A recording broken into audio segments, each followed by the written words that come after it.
Welcome!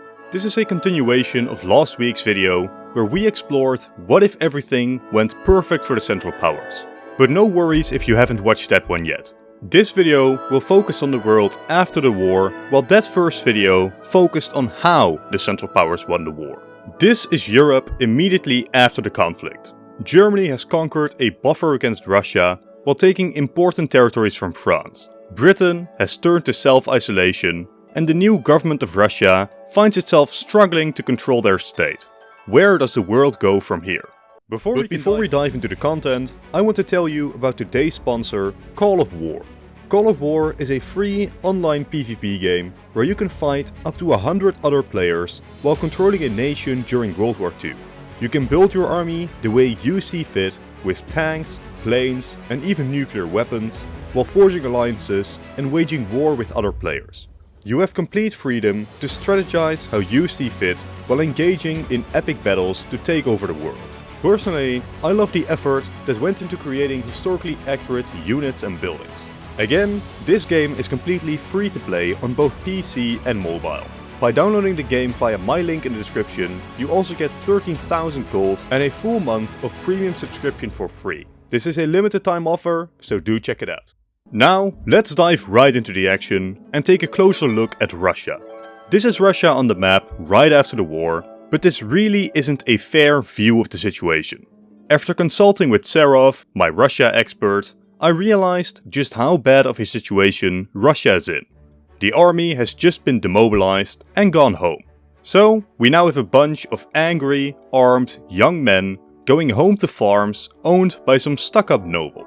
The provisional government was made up of lacking leadership at best, who didn't have serious control over the state they were governing. Revolutionaries are demanding radical reform, as the nation's elites are bracing to defend themselves for what may come.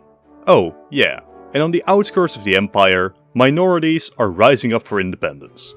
So, while the government is dealt a better hand than in our timeline, Russia is still not surviving in this shape. First, due to Nicholas II being deposed, Finland breaks away from Russia, as they were held in a personal union. Germany quickly swoops in to provide a new king, placing Finland under German influence, destroying any hope for a Russian reconquest. Similarly, revolutions in the Muslim Caucasus will turn to the Ottomans for protection, and Russia is not in a position to fight them for it. Then finally, and most devastatingly, the Ukrainians would mount a massive revolt.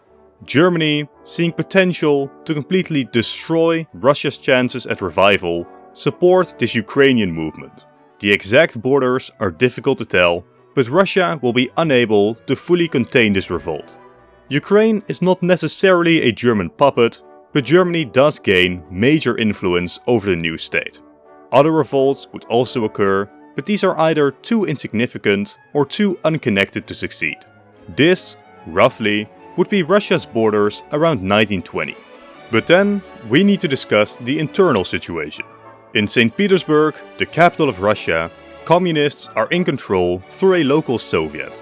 Politically, we have a large center of moderate socialists, broad support for radical communists, and various minor center and right-wing parties. In this political climate, the government also has a bunch of issues. The first is Russia's debt, both loans to the former Entente as well as war reparations to Germany.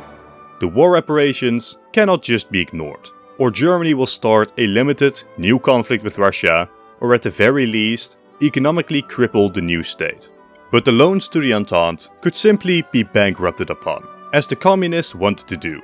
Kerensky and his government, though, desperate for Western support and recognition, do not do this, which means Russia's budget will continually strain under these two issues. Then there is the matter of land redistribution. Russia's farmlands were owned by rich and old elites, while the peasants working the field toiled for little gain. Most major parties were in favor of land redistribution, but the communists wanted a radical form of it. Russian nobles and oligarchs would simply be disowned, and that's that. The other option is compromise. Land would still be redistributed, but the elites would be bought off by the state. This option is likely to be taken by the government to limit internal opposition from the old elites. as well as the signal to Germany and the Western democracies: we are not communists. By the end of the chaos, assuming the government holds out, we have a new Russia, crippled from the loss of extremely important territories, burdened with an extreme debt load, led by an ineffective, leftist democratic system, unable to force industrialization to turn Russia into a major force, and due to instability and a decline in globalization, also an uninteresting target for other nations to invest into.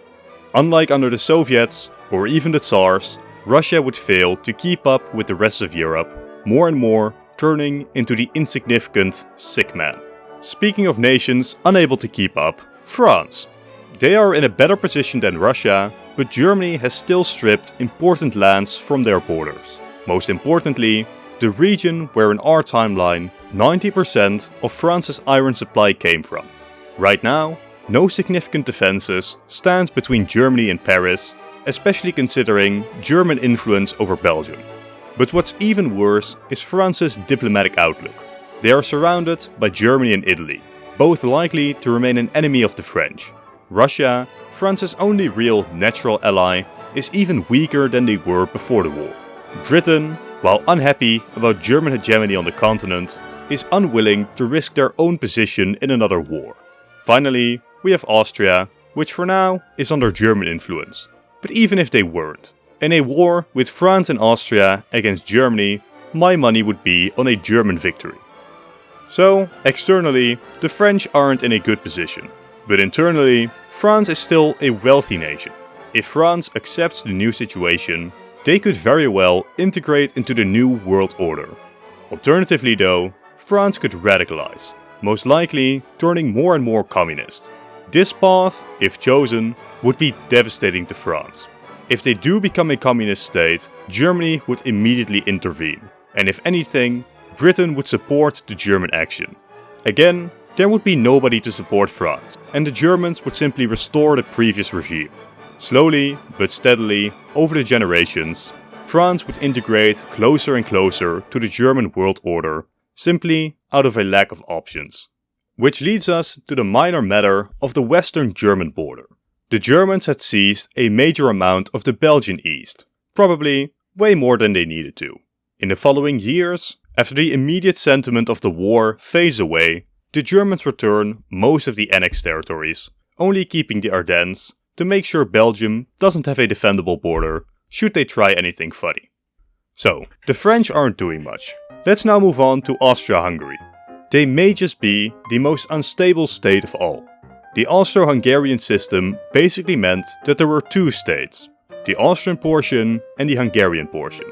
And the more I research this system, the more I have come to the conclusion that permanent, successful reform is nearly impossible. And that is due to the minorities problem. In the Hungarian portion, Hungarians hold about 47% of the population. Why would they ever get on board with reforms that strip territories the Hungarians consider historically theirs away? That is not to say that the Austrian portion is much better. Within their half, Germans make up 35% of the population.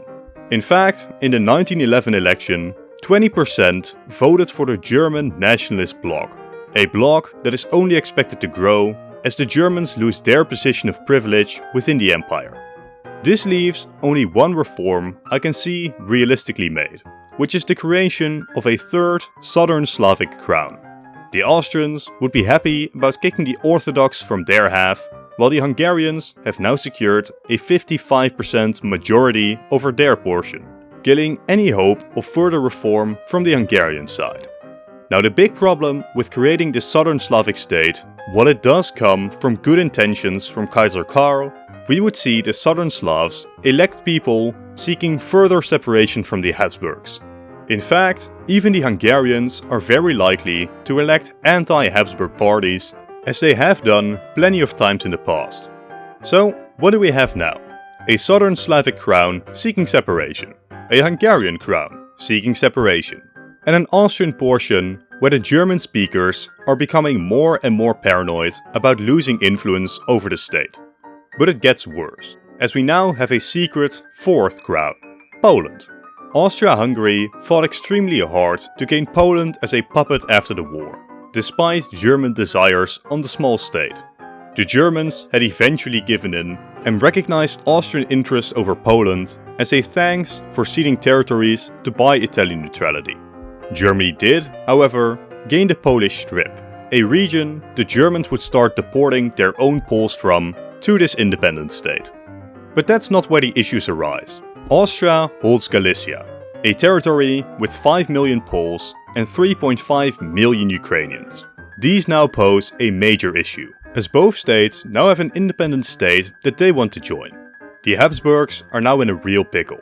They were the ones that created this independent Polish state, and trying to keep control over Galicia now just seems hypocritical. The Austrian Kaiser would first propose that Poland join Austria directly, but this was unacceptable to the Germans. So, a likely solution is quite the opposite. Galicia is transferred to the Poles instead, making the Habsburgs' realms split in 4. And this move would radically change Austrian politics. 65% of the Austrian portion is now German, leaving 35% for the Czechs. The Germans now completely dominate politics in the most important of the 4 crowns, and the German nationalists would achieve victory after victory, radicalizing the Czechs. Meanwhile, Hungarians dominate their portion of the empire, radicalizing the minorities as well, while the Hungarians themselves are radicalizing against the very concept of Austria-Hungary. Finally, the Southern Slavs too elect anti-Habsburgs. In this environment, where nobody really likes this Frankenstein of an empire anymore, how could we possibly save it? And in foreign policy, Austria isn't doing much better. They had promised further territorial transfers to Italy, but after the war, Austria simply refused, annoying Italy to no end and even hurting the German-Austrian relationship. Speaking of Germany, they have major influence in Eastern Europe, and the lack of control over Poland is a major insecurity to the Kaiser. The Austrians also still have their regular enemies. The Romanians desire Transylvania, the Ukrainians desire Eastern Galicia, and the Bulgarians, after some soul-searching, may just take up the mantle of Yugoslavia, becoming the candidate for Southern Slavic unification. So, who are Austria's true allies? Germany for a bit, I guess? But this relation is under strain too, as Austria butts heads with all of their other neighbors. Germany will continually demand that Austria stand down. The old war mentality from the Germans has stuck. We know best, and Austria should follow our lead. The more Austria attempts to assert their independence, the more the Germans grow annoyed of the Austrian antics. So, I predict a crisis forming, and I will put it around the early 1930s. Following the war, there will have been an economic recovery and a boom of confidence. Eventually, this has to calm down again. The effects wouldn't be as bad as the Great Depression of our timeline, as America's economic high built on loans would be less intense without an Entente victory, while the world is much more divided between 3 economic spheres, but still, eventually, some form of economic crisis would befall the world. And whatever shape it takes, this crisis will break the Habsburg Empire. As economic hardships set in, all the nationalities of the empire once again question what the point of the empire even is. Even the Germanic parts of the empire are considering just cutting the ties, as they are considered more trouble than they are worth. The Habsburg collapse would commence due to a revolt in Budapest. The Hungarian Revolution would be beaten by the Federal Army restoring order, but this only sparked further revolts in Hungary.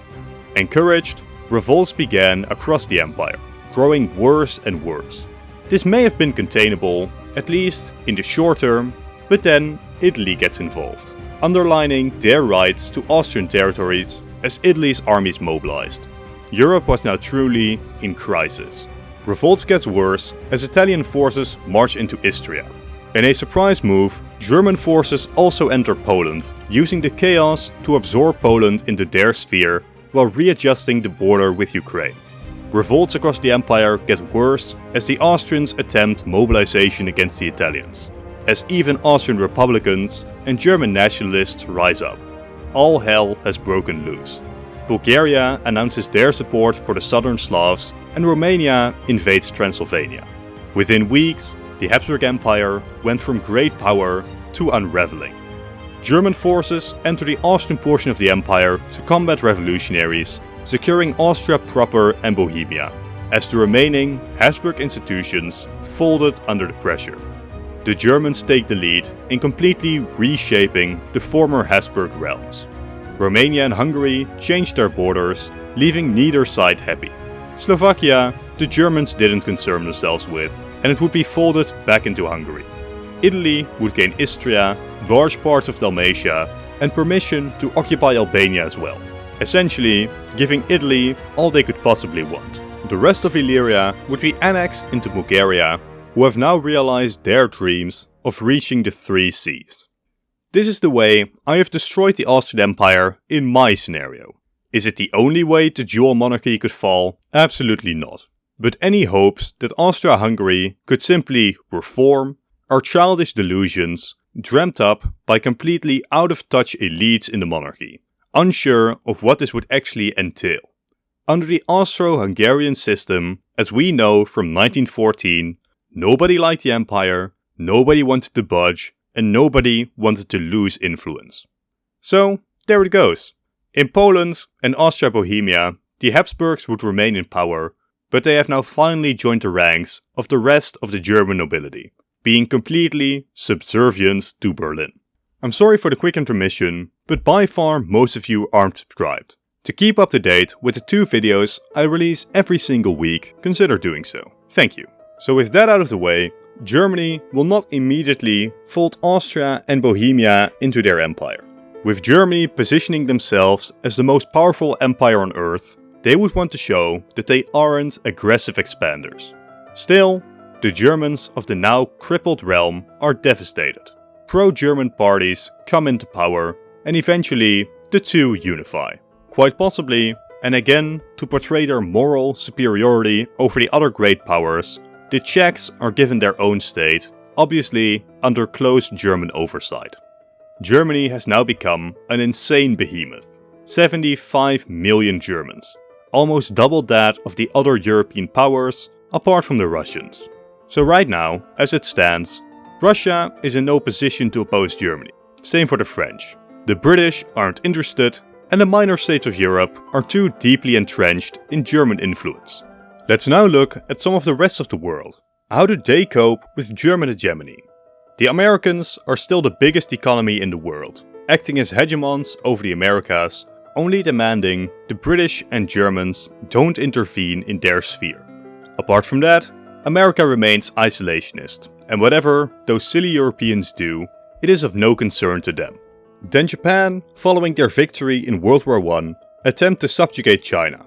Shandong and Manchuria easily fall under Japan's sway, while the rest of China becomes a battleground of interests. No permanent regime seemed to manage to take control, as warlords and civil war rocked the state. But Japan was not alone. The Russian Republic, having stabilized their home situation, turned to rebuilding their power. But taking on Germany, that is hopeless, or at least a pipe dream until serious reform has taken place. But the German losses against the Ottomans and the Japanese had been far more humiliating. Especially, the loss of Azerbaijan and its oil fields are devastating to Russia. But as we will soon see, taking on the Ottomans won't happen anytime soon. China, though, was easily influenceable. Mongolia and Xinjiang fall under Russia's sway, as Russia also started to fight Japan over Manchurian influence. The Russian Republic would align themselves with Chinese republicans, throwing themselves up as the liberators as opposed to the Japanese aggressors. Then the Germans would also be involved, having secured Indochina from the French, beginning to support warlords, especially the ones in the south. The difference for the Germans is that where the Japanese and Russians are looking to support a unitary Chinese republic, the Germans are just there to secure their own sphere in the south, happy to keep China divided.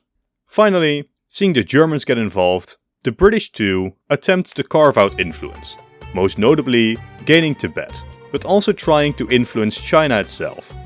Britain would by far be the least successful of the four. They are the face of the century of humiliation, and few would be interested in working with them. Still, all in all, the future of China looks bleak, as they are unable to choose their own future and are pushed in all directions by hungry powers who are advancing their own goals. And that leads us to the final nation that needs their future discussed, the Ottomans. Their future is horrifying. Already started during their war, the government began a policy of organized ethnic cleansing, most notably of the Armenians, resettling those territories with Turks.